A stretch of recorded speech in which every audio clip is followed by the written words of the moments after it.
Hi there everyone, in this video I will show you how to stop Google Photos from uploading automatically. So let's get started.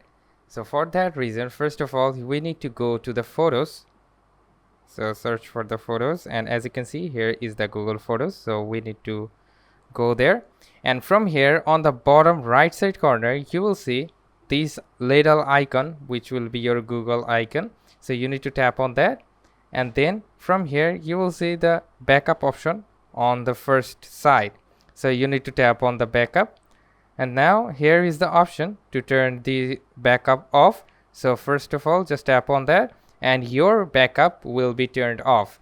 But in some cases you don't want to backup all your Google Photos, rather than just backup some of your Google Photos. Like if you just go to here, like here is a arrow button right over here, so tap on the arrow button, and now here are lots of videos and photos right over here, but I don't want all of the photos to be uploaded in Google Photos. Rather than that, I just want this first video to be backed up in the Google. So how you can do that? Just tap and hold the video, and then from on the above you will see the backup button right beside it. So tap on that and it will start uploading that video to the Google Photos. So that's how you can simply stop Google Photos from uploading automatically. Rather than that, you can do manually. So hope this video helps you out in many ways. If yes, please leave a like and comment down below if it works for you or not, and I will get you guys in the pretty next one.